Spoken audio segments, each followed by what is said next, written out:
Hi, I'm Ryan. I'm a woodworker running a small business out of my small shop here next to my house. I thought it'd be fun to take a look back through 2024 and take a look at some of the tools I've picked up and see what my favorites are. Go through the list of what I like, what I don't like. I've got 5 tools for you today that I think are pretty good, pretty happy with, and a couple that I, in hindsight, probably wouldn't buy again. Watch along, let me know what you think in the comments below. I hope you enjoy this. Everything I've talked through here, I've either bought new or bought secondhand. There's nothing sponsored, nothing free. Everything's been paid for by me, so rest assured this is my opinion and what I think this year. I hope you enjoy. Okay, first up, this is not a small one. Part of being in a small shop is big trade-offs. I decided to order a SawStop 3 horsepower PCS sometime within the last year, and I agonized over this decision. I had a CTS, it worked well. There's, some limitations being a smaller saw, but I spent the money and I ordered the PCS and it's been fantastic. It really is one of those things that makes things just a lot easier. It's super flat, super repeatable, super straight. I screwed up on the order. I was supposed to get the 36-inch rip fence for my 10-inch saw, but I ended up getting the 52-inch fence. I almost returned it, decided to set it up and just go with it, and it's been great. I almost never use the wider size for cutting. I have a couple times and it's pretty handy. Generally, I'll use my track saw for bigger cuts like that, for bigger pieces of material, but I find it great for just extra space. It allowed me to build my assembly table bigger. It allows me to just store more product that I'm finishing, working with. It just gives me extra workspace. It is a trade-off. I'm happy I went with it. I would do it again. That's just about it. The PCS great saw, any cabinet saw is going to be a huge step up. If you can make the room, if you can find the money, highly recommend it. Big game changer in terms of productivity, reliability, and repeatability. While I'm down here, I would be remiss if I didn't talk about my assembly table. Assembly tables, work surfaces are absolutely critical for woodworking in a shop. You need somewhere to put your stuff. I've had a bunch of different things. I started out with sawhorses. I bought a Bora Portamate, which is fantastic, especially if you're on the move, but not the most stable thing. I will say I do miss the dog holes, but we'll get back to that. This has been great. It's custom fit to my saw, custom fit to my shop. It's big, it's 7 feet by 4 feet. It has tons of space. I have some storage here that I'm not making the best use of, but it's okay for now. I do have plans to build some drawers to kind of figure this out. I just have been slammed and haven't had a chance to. There's a ton of videos on the internet, including my own, about how to make the best assembly table, how to make an assembly table. Honestly, there's a million different ways you can build it. Everybody's shop's going to be different. Take a look at a ton of videos, compile the ideas, and go from there. That's what I did. I really wanted to use hard maple, the bourbon moth, beautiful design approach, but at the end of the day, it's a piece of shop furniture. It's super expensive, harder to work with. I just ripped up a bunch of sheets of plywood to build the legs, to build the saddles, use the strips to make kind of like trusses, joists, whatever, to hold it together. Some MDF on the top, some Formica, boom, you're done. Weekend project, absolutely fantastic. I highly recommend, if you don't have a reliable, strong, big enough work surface, put it on your list of things to get done. You will not regret it. Okay, let's go smaller. Bench cookies. I've struggled with where to put things, how to prop stuff up, pieces of material sliding around. I looked at the rubber mats, I looked at a whole bunch of stuff. I had sheets of foam here, just using my track saw. I ended up getting rid of everything and picking up 8 bench cookies. They're not the cheapest thing. I don't know if they're cheaper in the States if you buy them directly from Rockler. Being in Canada, I bought them from KMS. They had them in stock.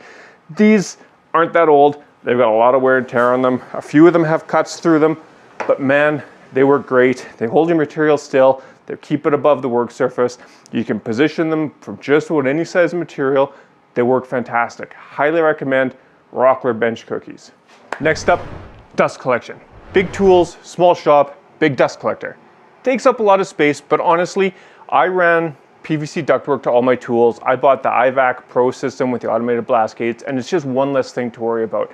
I know there's different opinions on whether you need automatic dust collection, whether you need plumb dust piping, whether you could just use a hose, especially in a small shop. I hate tripping over stuff. I'm constantly moving back and forth between my different tools.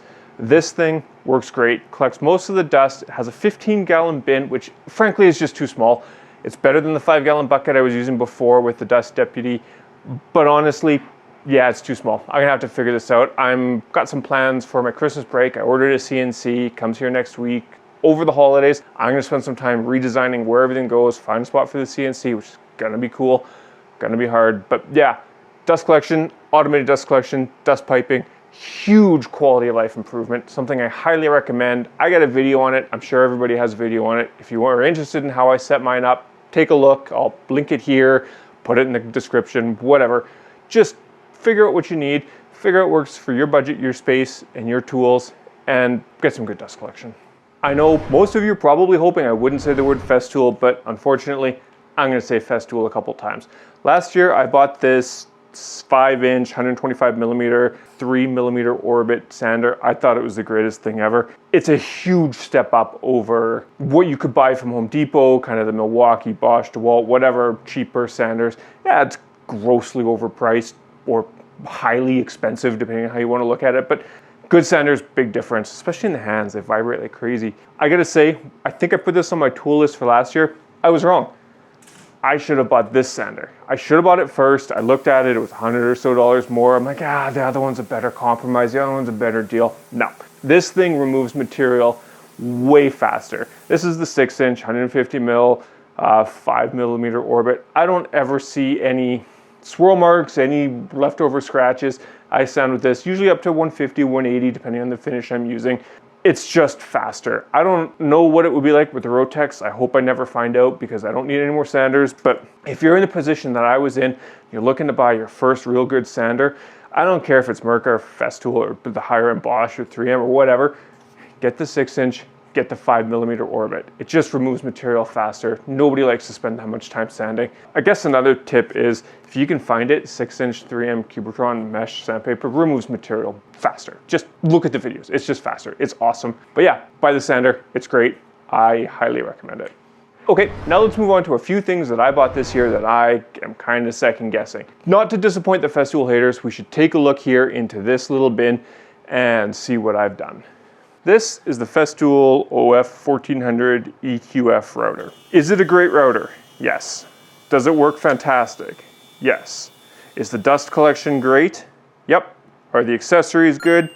Without a doubt. So why is it on my list of regrets? Well, let's tally this up.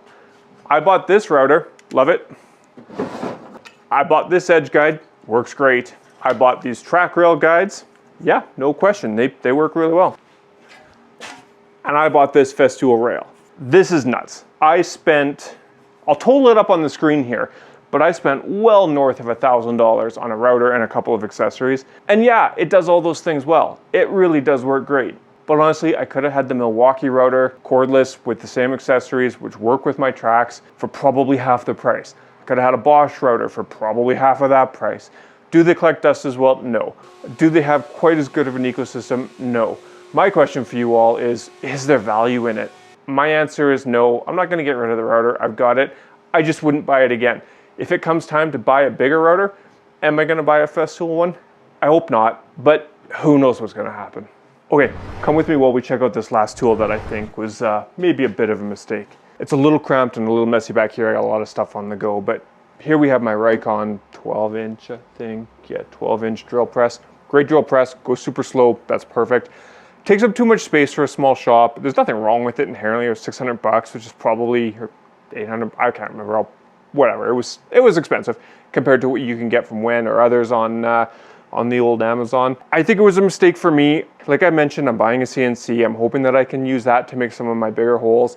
I think I'm gonna sell this guy and downsize to a smaller 10-inch Wen, couple $100 drill press that I can just tuck away, use when I need to, and that'll be that. Not a catastrophic mistake. I mean, it does its job, it works really well. It's just not the tool for me in my current shop situation. Okay, so there you have it. Hey, there's the top 5 tools I like from this past year. A couple that I think maybe weren't the best purchases.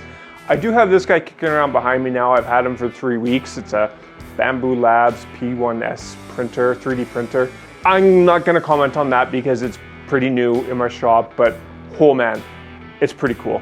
I got a whole video coming up on that, on some of the things I've done and some of the cool prints I've done. If you are in a small space, being able to customize your organization, customize your part storage, fantastic. I think it's gonna be on my list for 2025. I think I'll slide it into next year's tool review, but yeah, we'll see how the year carries out. Please do subscribe, watch along if you're interested in how I think a woodworker could benefit, especially one in a small shop, from adding a 3D printer. Just subscribe and that video should be coming out soon. Thanks a lot for watching. I hope you all have a great holiday season. I hope you've enjoyed these videos so far. If you do want to see how I fit everything into my small shop, check out my shop tour video here. I'll link to all the other videos I've made in the description in case you want a deeper dive on some of the things I've added. Lots of cool tools, not really any major misses. A couple things like my jointer, which is great, but it didn't quite make the list of the top tools this year. Anyways, thanks again, and I hope you have a great day.